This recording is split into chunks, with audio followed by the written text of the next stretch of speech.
OxygenOS 16 is finally here, and I've been using it for a bit now, and honestly, this update feels like a fresh chapter for OnePlus. It's not just a simple update too, it feels like a lot of things have just matured overall on this update, becoming more intuitive and just more fun to use too. Let's start with the biggest and most exciting changes first. OxygenOS 16 has a whole new design language called Breathe With You, which aims to make everything feel lighter and cleaner.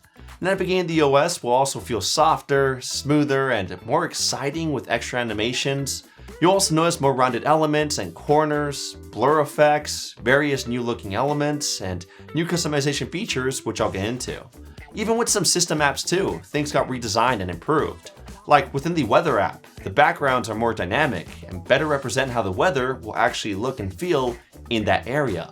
The OnePlus Calculator app has more bubbly buttons with subtle light animations as you tap or swipe through each one.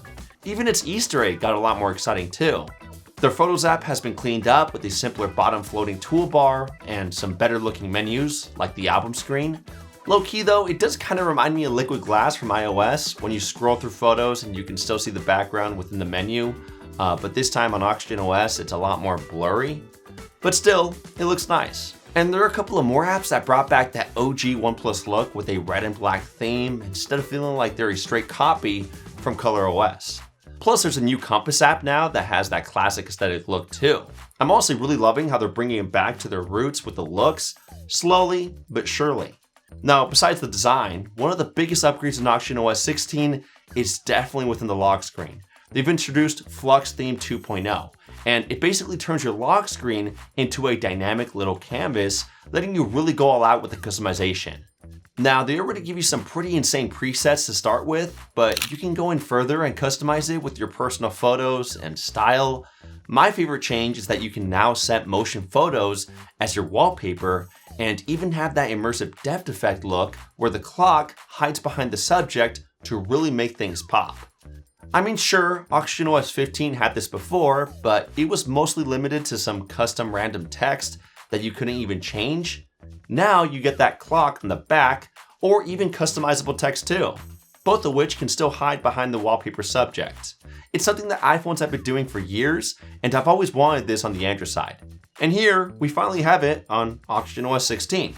Plus, you can still customize the clock, change its look, position, color, and the size of the subject, and even though some of the fonts low-key look like something out of iOS 26, I still dig them. Plus the animations when you go from the always on display, to the lock screen, to the home screen feel so seamless and flow so well too. And it doesn't stop there. You can also set videos as your wallpaper, have the always on display be full screen, showing off your beautiful wallpaper alongside the time and notifications, and you'll even get these new and improved fluid cloud cards for any ongoing activities that you have. For example, when you're playing music, the music player is a lot more detailed now, even letting you change the progress of the song. When you have food on the way for certain delivery apps, you'll see how far the delivery guy is. For sports, you'll see the live sports coverage with win probabilities. Or for navigation, within Google Maps, you'll even see your progress along with the traffic color-coded within that progress bar. Most of these cards aren't live yet within this first release, but I'm still really pumped. OxygenOS 16 also comes with way more freedom on the home screen. You know those big folders from before? Well, they've been upgraded too. You can long press any of them and change the icon layout inside of them. Or you can even resize them further in all sorts of shapes, make them tall, put it sideways, make it large, whatever, and the home screen dynamically adapts around them too. But that's not even the craziest part. The real game changer is that you're now able to enlarge app icons the same way. That way you can access your most frequently used apps a lot more easily.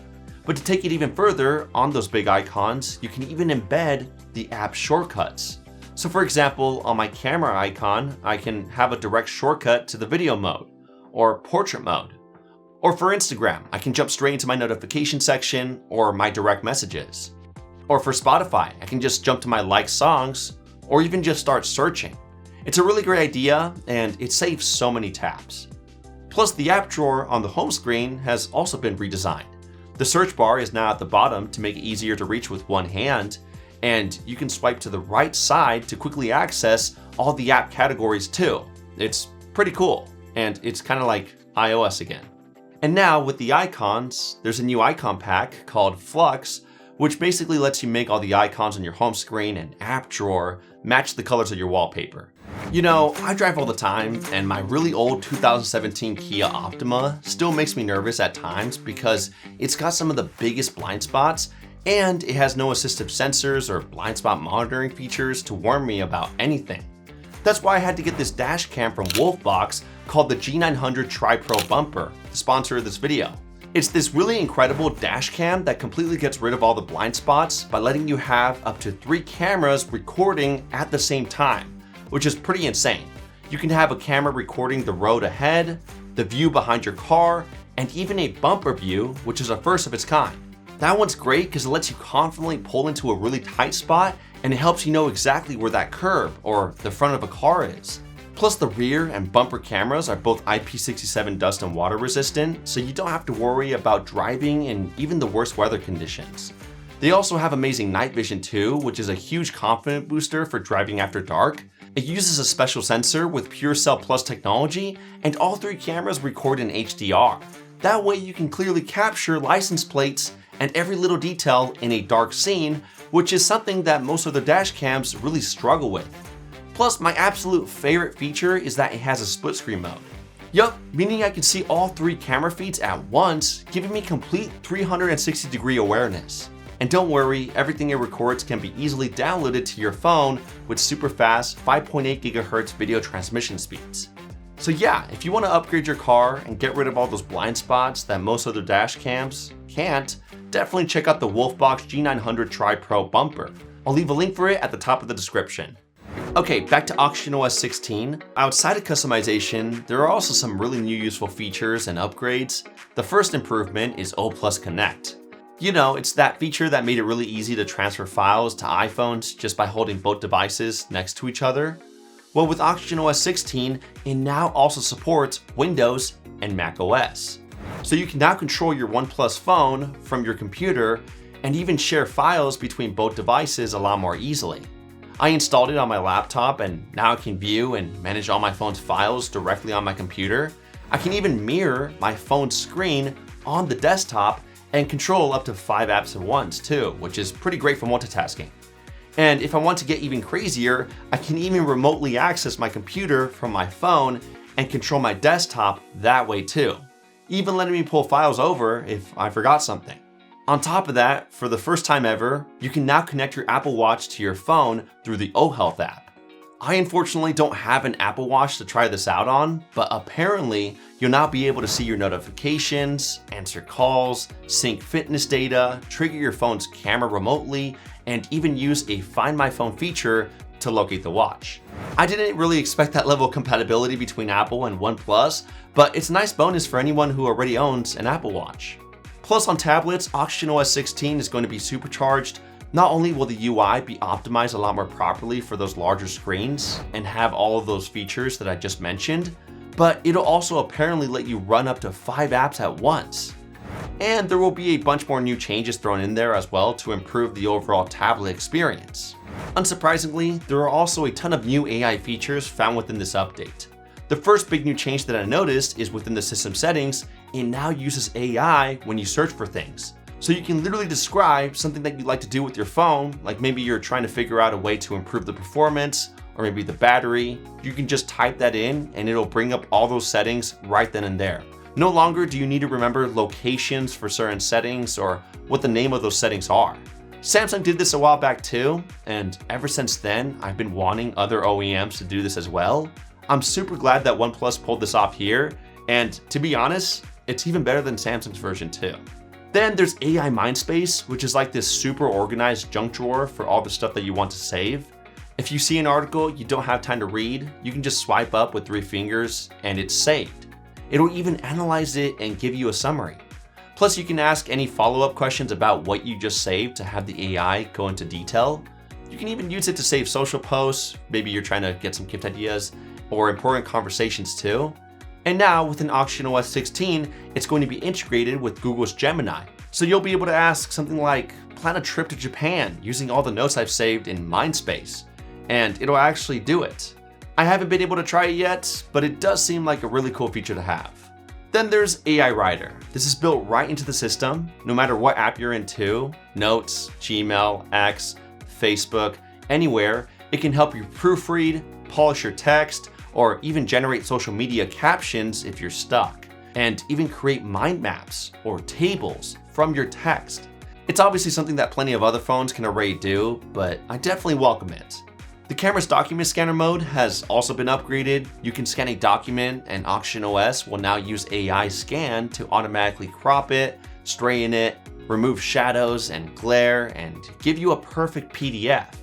Plus, it'll even let you use AI to enhance the shot, which is great if you're trying to capture a slide presentation from the back of the room.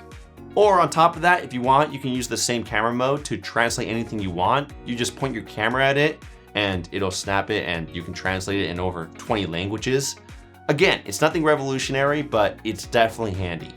And while we're on the topic of the camera, OxygenOS 16 also has a new AI portrait glow feature, which will try to fix any of those poorly lit portraits that you've taken at night. Just keep in mind though that it can overexpose the shot if you increase the slider too much, so I usually just give it a subtle bump up to brighten it. Plus, there's also AI Perfect Shot, which is incredible for group photos.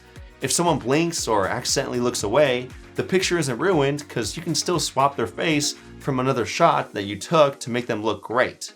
It's just like Google's Best Take feature, and I'm glad it's here. So honestly, a good amount of useful AI features. Now, none of them are really revolutionary again or anything we haven't seen before, but they are welcome changes that I'm sure we can all enjoy. Now, when trying this update, how does it actually feel when upgrading to it? Is it buggy and slow? Well, actually, it's quite the opposite. Everything feels smooth, apps open quickly, and transitions like switching between the always on display to the lock screen, or even certain animations like when closing an app a certain way, feels a lot more fluid than before. In the last version of OxygenOS 15, they actually introduced parallel processing, which basically made opening and switching between apps on the home screen feel a lot more fluid and faster since it was able to handle multiple animations at once. And now in OxygenOS 16, OnePlus has expanded that idea even further and upgraded their parallel processing system to version 2.0. And with this upgrade, it's not just about the icons on the home screen anymore. The same idea has been expanded to other areas of the OS, including the 3-button navigation, the shelf menu, and a lot more. They all have this consistent seamless flow, and it eliminates those little stutters and jarring jumps that you sometimes don't even notice until they're gone. And building on that is a new thing called flow motion. This is what creates those truly uninterrupted transitions from the always on display right to the lock screen and then smoothly into your home screen. It feels like one continuous motion, and it makes the phone feel incredibly cohesive and polished. I just hope in the future that they provide us with more dynamic wallpapers. As of now, they only gave us a few to work with, but it's still great. Now for the security and privacy side of things, OxygenOS 16 also improved on this side of the spectrum too. Certain features like MindSpace are now protected by something called Private Computing Cloud, which basically means your sensitive data is encrypted and processed privately. No third parties can access it. And there's also some new anti-theft features. For example, if your phone is stolen or you lose it, you'll be able to quickly lock it remotely through customer support. Plus, it can even detect suspicious actions like the SIM card being removed or sudden disconnections, and it'll instantly lock the phone. Then it'll have 11 layers of encryption to safeguard your data against unauthorized access. And to unlock the phone, you'll even need to enter both your password and biometrics. So, double the safety. And that's basically OxygenOS 16. Here's the list of devices that OnePlus plans to roll this update out to in the coming weeks and months. And unfortunately, here are the ones that will not be receiving this update. Honestly, I really like this update. It's really well-rounded and feels like a real step forward for OnePlus as a whole. To be fair, it's not the most massive overhaul like OxygenOS 15 was, but it does bring a lot of thoughtful polishes across the entire board. The new design feels cleaner and more personal. The customization tools are pretty great, especially on the home screen and lock screen. And the new AI additions, while they're not groundbreaking, they actually feel pretty useful. Plus, seeing features like Apple Watch support and better desktop integration really shows that OnePlus is thinking beyond just the phone. Overall, well done OnePlus. Anyway, tap this video right here where I, as a hardcore Android user, recently tried out the iPhone Air. Or tap this video right here to watch my new series where I've just launched the top tech of the month. If you enjoyed this rundown, give it a thumbs up. Thanks for sticking around to the end, and I'll catch you guys in the next one. Kapow!